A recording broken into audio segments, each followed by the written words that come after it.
Halo teman-teman semua, jumpa lagi di sini dengan Awan Chai dan dengan IWPI, Bapak Rinto. Halo Pak Rinto, apa kabar? Ya, semangat Mas Awan. Luar biasa, Pak Rinto masih semangat ya. Ya. IWPI ini eh, digadang-gadang akan katanya nih akan bisa bersaing dengan konsultan pajak yang ada nih Pak. Luar biasa nih IWPI ya. Ya. Ini IWPI katanya mau bikin keberatan terhadap pengumuman Cakartun pajak. Ini agak Nah, agak bingung nih, Pak, ini orang nggak ngerti nih, eh, Pak IWP mau ngapain nih? Jadi atau gini deh, Pak, pertama-tama boleh nggak dikasih tahu apa itu atau, oke. calon hakim CHA. agung, apa itu Kamartun pajak, dan kenapa penting bagi kita semua untuk tahu ini, gitu? Oke, oke, oke. Ya, saya jelaskan sedikit Mas Awan ya. Karena Mmm, saya juga kurang ini Mas ya, belajar hukum juga barusan. Nah, intinya calon hakim agung Kamar Tun Pajak ini adalah hakim-hakim yang akan ini Mas, ditempatkan di Mahkamah Agung Mas. Dan orang-orang ini adalah yang akan memutus perkara PK Mas. Kalau kita dari kasus dari pengadilan pajak itu, hasil dari pengadilan pajak hanya bisa di PK. Seperti itu Mas Awan. Jadi akan memutus perkara-perkara yang diajukan PK dari putusan pengadilan pajak. Seperti itu Mas Awan. oh, jadi kalau Ya, kita kalah di pengadilan pajak atau kita menang pun, maka para pihak boleh betul. mengajukan, tingkat lebih tinggi namanya PK ke Mahkamah Agung. Ya, peninjauan kembali. Betul Mas Awan. Dan disitulah kita akan bertemu para hakim agung ini ya? Betul. Dan gini Mas Awan. Kenapa kok kita harus berjuang Mas? Karena dalam perkara PK itu tidak ada sidang Mas Awan. Jadi kita hanya jawab jinawat dokumen by ini Mas elektronik, udah langsung keluar putusan Mas. Jadi tidak ada sidang terbuka kayak di pengadilan pajak Mas yang bisa disaksikan masyarakat luas seperti itu Mas. Nah, ini kemarin kalau calon hakim agungnya sudah cenderung membela DJP atau bea cukai, lah ini sangat ini Mas, tidak adil bagi wajib pajak Mas Awan. Oke, jadi dicurigai atau patut diduga ini teman-teman calon hakim agung yang sudah lolos ini malah, dikhawatirkan tidak independen, Pak, ya? Betul, betul Mas Awan. Karena kan ini Mas, apa tidak ada sidang Mas. Jadi cuma jawab jinawat, tiba-tiba kita kalah atau menang itu Mas. Misalkan Betul. ini kita sudah berjuang susah payah di pengadilan pajak, kita sebagai wajib pajak, sebagai rakyat Mas melawan pemerintah, nah kita udah menang, ya mereka ajukan PK, ya kita bisa jadi kalah Mas. Tanpa ada sidang ya? Tanpa ada sidang Mas. Kenapa itu pentingnya ini Mas, apa kita harus memantau sebagai wajib pajak, ini memantau calon hakim agung Kamar Tun Pajak ini Mas. Mmm, jadi sangat berisiko sekali kalau ternyata orang yang masuk ke kamar tun pajak itu malah orang yang salah atau tidak independen. Percumalah kita Betul Mas berusaha Awan. setengah mati di pengadilan pajak, di sana dikalahkan dengan mudahnya ya? Betul, betul Mas Awan. Oke. Jadi IWPI mengajukan keberatan ini satu-satunya ya teman-teman semua ya. Di dunia ini, di Indonesia ini tidak ada satupun asosiasi konsultan pajak yang peduli dengan hal ini. Hanya IWPI yang peduli dengan, pentingnya, siapa calon hakim agung. Karena kita ini punya kepentingan sebagai wajib pajak ya, sangat penting sekali untuk dapat keadilan, gitu. Betul Mas Awan. Bahkan asosiasi konsultan pajak itu pentingnya adalah dapat klien. Bercanda ya Pak Pak Pak KPI. Oke. Jadi IPPI mengajukan keberatan melalui surat tertulis ya? Betul Mas Awan. Boleh di-sharing dong, Pak, bagaimana nih isi suratnya? Oke, oke Mas, saya Isinya share kepada dulu Mas. siapa? Apa isinya? Ini sudah kelihatan? Sudah, Pak. Ketua Komisi Yudisial. Nah, Oke. ya. Jadi ini Mas Awan, karena kemarin ini kan gini Mas, ceritanya itu kan seleksi calon hakim agung Kamar Tun Pajak ini adalah tanggal 9 Juli Mas. Lah, setelah 9 Juli, kita udah review Mas. Besoknya itu kami sudah review Mas. Kami sudah ngedraft surat, kami nggak tahu Mas prosesnya gimana. Tiba-tiba tanggal 12 Juli diumumkan Mas kelulusan calon hakim agung ini Mas untuk diserahkan ke Komisi 3 DPR RI Mas Awan. Jadi Nah, karena sudah tanggal keluar 9 tanggal 9 itu adalah yang live YouTube itu yang dari Komisi Yudisial? betul yang tanggal 9 itu live YouTube Mas, live YouTube dari Komisi Yudisial. Dan Nah, hanya terus satu kali itu tanggal aja tiba-tiba 12 sudah dapat? tanggal 12 itu sudah langsung pengumuman Mas yang lolos. Oke. Dan dari 4 calon hakim agung ini yang dari non Kemenq hanya 1 orang, dan itu yang tidak diloloskan Mas Wawan. Oh, Lah yang ini yang lolos Kemenq semua dari Kemenq. yang lolos dari Yang Kemenq semua? ya, yang lolos 3 ini adalah dari Kemenq Mas. 1 dari Kemenq sendiri, yang 2 dari hakim pengadilan pajak Mas Wawan. Waduh, cilaka, Bos. Oke, oke, oke. Bagaimana, Pak? Bagaimana syaratnya? Nah, ini kami judulnya ini Mas, keberatan atas pengumuman nomor 11 Peng garis miring PIM RH 04.0607/2024 tentang kelulusan seleksi calon hakim agung Republik Indonesia tahun 2024 Kamar Tata Usaha Negara khusus pajak. Nah, ini nanti mungkin suratnya juga bisa di-share atau gimana nanti Mas Wawan. Nah, ini kan dasar kami adalah bahwa pada live streaming YouTube Komisi Yudisial tentang wawancara terbuka calon hakim agung dan calon hakim ad hoc HAM di Mahkamah Agung, ini Mas, ada linknya. Terdapat 4 calon hakim agung tata usaha negara khusus pajak. Nah, ini calonnya 4 ini Mas. 1, Dr. Diana Mailenita Ginting. Ini dari Kemenq Mas Wawan. Oke. Nah, yang kedua, Dr. Doni Budiono ST SE AK SH MH. Ini dari ini Mas, luar Kemenq ini Mas Wawan. Ini dia dari praktisi kuasa hukum pajak Mas, background-nya Mas. Dan dia tidak lolos nih, Nah, Doni ini? dan ini tidak lolos Mas Wawan. Udah jadi doktor, udah paling panjang namanya, gelarnya, percuma kalau kalau bukan Kemenq. Nah, yang ketiganya adalah LY Hari Sih Afianto SST SH MM. Ini dari hakim sekarang dinas sebagai hakim pengadilan pajak Mas Wawan. Terus yang ketiga adalah Tri Hidayat Mahyudi SH MH AK MBE. Nah, ini sudah kami review Mas Wawan. Nah, ini bahwa keempat calon hakim agung di atas, 3 diantaranya menjabat di bawah Kementerian Keuangan. Selanjutnya disebut Kemenq. Ini Mas Wawan. Yang lolos ini Mas. Ini yang lolos dan 3-tiganya orang Kementerian Keuangan. Ya, karena kan pengadilan pajak ini kan di bawah Kemenq Mas untuk organisasinya. Kalau lembaganya kan di bawah Mahkamah Agung. Cuma kan organisasinya, SDM-nya kan di bawah Kemenq Mas. Berarti si Pak Hari dan Tri Hidayat ini masih menjadi majelis hakim ya? Betul, betul Mas Wawan. Hmm. Betul Mas. Mas, lah ini adalah ini Mas. Contoh surat kita, sebentar Mas, ini coba saya rotate dulu Mas. Nah, ini Mas ya. Ini adalah ini Mas, tanggapan kami adalah gini Mas, bahwa tanggapan yang disampaikan para calon hakim agung MA Tun khusus pajak pada wawancara terbuka tersebut di atas sebagian besar bertentangan dengan pasal 23A Undang-Undang Dasar 1945 yang berbunyi pajak dan pungutan lain yang bersifat memaksa untuk keperluan negara diatur dengan undang-undang. Nah, ini Mas, pernyataannya sudah kami uraikan Mas di surat ini. Masing-masing ini calon hakim agung ini ada ininya Mas Wawan, ada menitnya keberapa Mas. Wah. Ini surat kami yang ini Mas, ke Ketua Komisi Yudisial. Nah, ini ada pertanyaan ini Mas dari Bapak Alessandro Re dari P5I Mas. Ini tentang jangka waktu pengujian pemeriksaan lapangan. Ini nanti juga akan ini Mas, videonya juga ini akan kita upload Mas di IWPI juga Mas.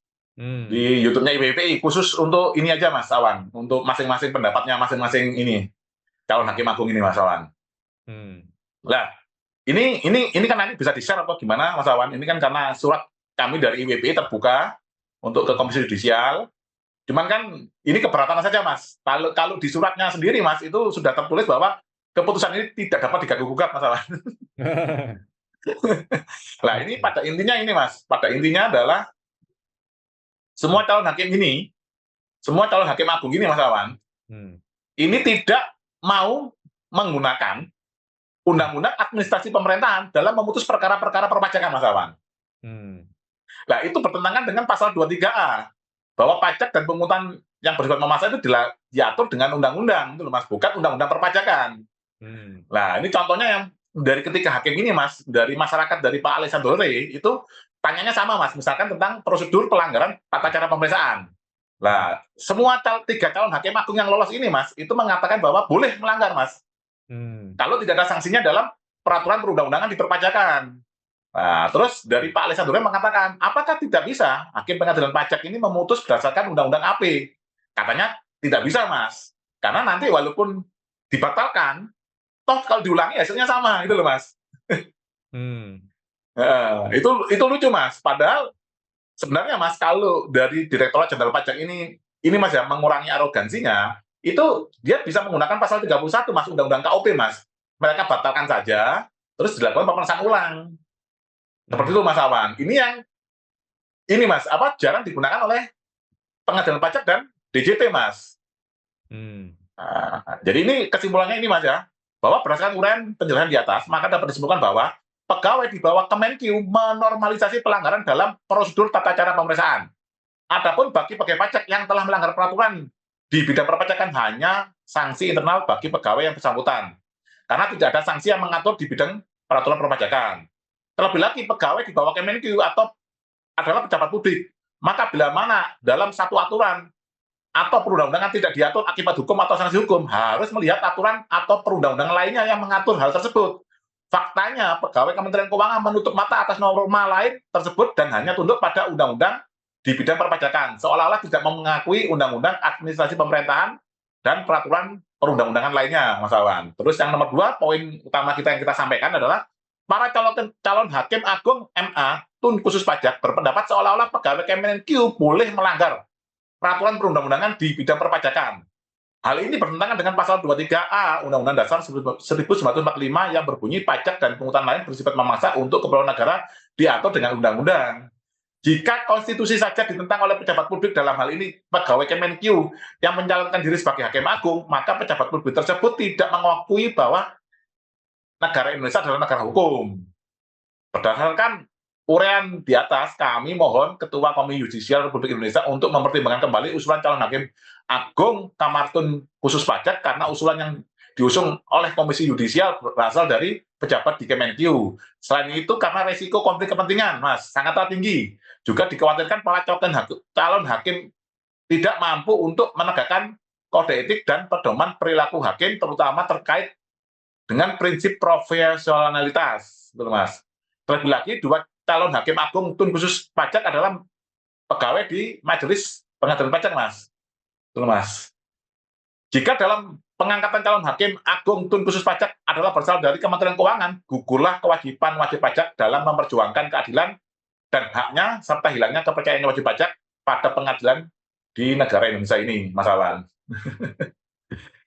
Hmm. Uh. Wah, kayaknya agak suram nih kalau begini nih, Pak. Jadi dari 4, 3 yang lolos, 3 ini adalah orang-orang di Kementerian Keuangan dan ternyata mereka ini justru mendukung para oknum-oknum yang berpendapat kami hanya tunduk pada undang-undang pajak, kami nggak peduli tuh undang-undang yang lain, apa itu undang-undang dasar, nggak peduli, pokoknya undang-undang Betul, pajak. Mas. Padahal oke lah kalau di pengadilan pajak, Mas, masih di bawah Kemenkyu. Sekarang ini kan beliau-beliau ini adalah akan menjadi hakim agung, Mas. Jadi kan harus lebih luas lagi kacamatanya, Mas Awan. Ya, kita Nah, berharap sekali ini lagi. dugaan saya gini, Mas. Ini dugaan kami, Mas ya. Dugaan kami dari teman-teman di IWPI, Mas.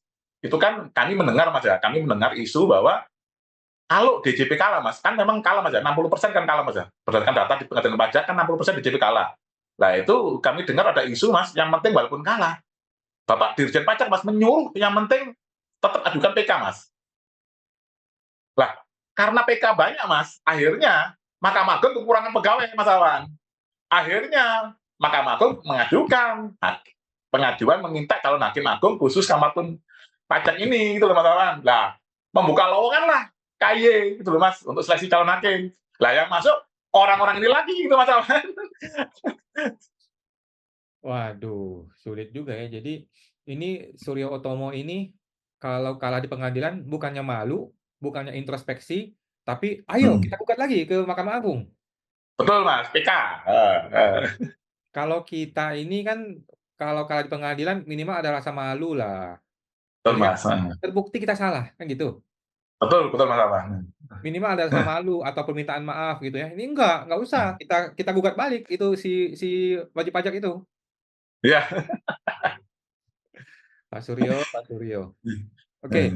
Jadi surat ini Pak, keberatan ini, apa nih langkah selanjutnya? Targetnya apa nih? Apakah akan dilakukan upaya hukum kah? Atau sekedar, viral saja atau bagaimana? Oh, kalau gini Mas, kalau di Komisi Yudisial Mas Awan, kami hanya bisa melakukan keberatan Mas. Ini pun surat kami tembuskan ke Ketua Komisi 3 DPR RI Mas. Jadi gini Mas, setelah lolos berdasarkan surat dari KY ini Mas, itu ini Mas, para 3 calon hakim agung itu ini Mas, itu diajukan ke Komisi 3 Mas untuk dilakukan fit and proper test Mas Awan.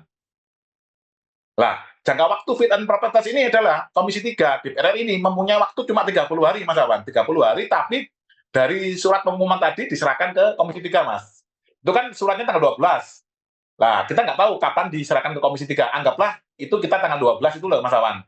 Tanggal Mmm, 12 diserahkan langsung siangnya Mas Awan ya. Berarti kan 30 hari kan sekitar tanggal 11 bulan depan Mas. Berarti bulan Agustus Mas Awan. Lah, rencananya Mas, kami dari teman-teman IWPI minggu depan, itu sekitar tanggal 24 atau 25, kami akan menghadap ke Ketua Komisi 3, Mas. Karena gini Mas, Komisi 3 ini waktu 30 hari ini Mas, itu tidak wajib Mas Awan.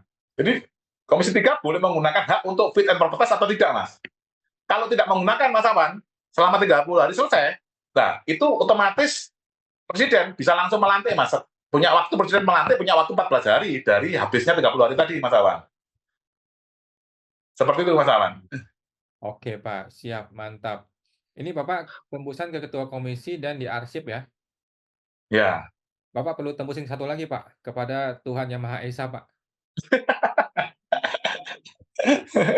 Karena kita kalau nggak bisa berharap pada manusia ya mau gimana lagi Pak ya.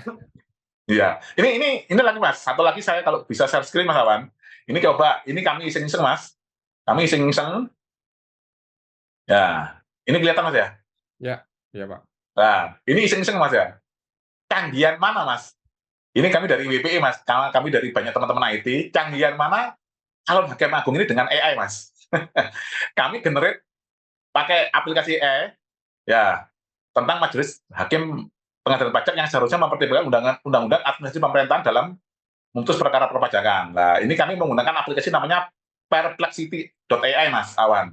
Mmm, Nah, dalam aplikasi Perplexity ini Mas, kita bisa memasukkan file-file yang terkait Mas. Nah, ini yang kita masukkan adalah Undang-Undang Dasar 1945, terus Undang-Undang Perpajakan tentang tata cara pemeriksaan, KUP dan lain-lain. Terus kita mmm, masukkan Undang-Undang Administrasi Pemerintahan Mas.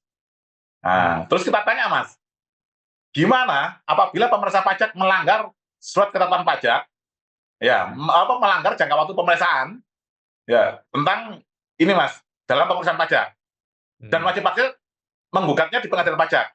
Apakah majelis hakim pengadilan pajak memiliki dasar hukum untuk membatalkan SKP berdasarkan Undang-Undang AP, Mas? mmm. Nah, ini AI-nya, Mas. Ini benar AI, Mas Awan. Nah, ini kita langsung ke kesimpulannya, Mas. Nah, ini file-file yang saya masukkan. Nah, ini, Mas. Kemungkinan putusan pengadilan pajak. Hakim pengadilan pajak dapat membatalkan SKP jika terbukti bahwa penerbitannya melanggar ketentuan jangka waktu pemeriksaan yang diatur dalam peraturan perpajakan dan undang-undang administrasi pemerintahan, Mas. Pembatalan SKP ini akan mengharuskan Direktur Jenderal Pajak untuk memperbaiki prosedur pemeriksaan dan penerbitan SKP sesuai dengan ketentuan yang berlaku, Mas. Ini EE, Mas. Jadi jawaban EE ini, Mas, ya mohon maaf ya, ini lebih lebih bagus, Mas, dari jawaban calon hakim agung pajak. Gitu, Mas. AI aja bisa paham ya bahwa undang-undang itu tidak hanya undang-undang pajak. Betul, Mas Awan. Mmm, Jadi sekarang kan teknologinya sudah AI ini kan sudah meluas, Mas. Jadi kita tinggal memasukkan aja, Mas, file-file ini, Mas. Undang-Undang Dasar 45, Undang-Undang KUP, Undang-Undang Tata Cara Pemeriksaan, iya. PMK Tata Cara Pemeriksaan, terus Undang-Undang AP, kita masukkan semua, biar AI yang mikir, Mas. Sayangnya AI tidak ada di pengadilan pajak, Pak, nggak ada di pengadilan ya, nggak bisa ketok palu dia. Nah, seharusnya, Mas, AI ini memang bukan untuk memutus, Mas. AI ini adalah panduan bagi calon hakim agung, gitu loh, Mas. Mmm, Untuk, daripada dia buka pasal satu-satu, Mas, itu kan sudah dipikirkan. mhm. Oke, mantap. Thank you Pak Rinto, IWPI luar biasa nih, satu-satunya teman-teman ya, di Indonesia ini satu-satunya lembaga yang peduli dengan keadilan bagi warga masyarakat, dengan, keberatan terhadap hasil putusan atau hasil dari, calon hakim agung di Mahkamah Agung. Jadi, kita akan ketemu lagi Pak minggu depan atau 2 minggu lagi di Komisi 3 Pak ya. Mudah-mudahan Bapak Betul, Mas. bisa kita podcast-kan lagi nih Pak.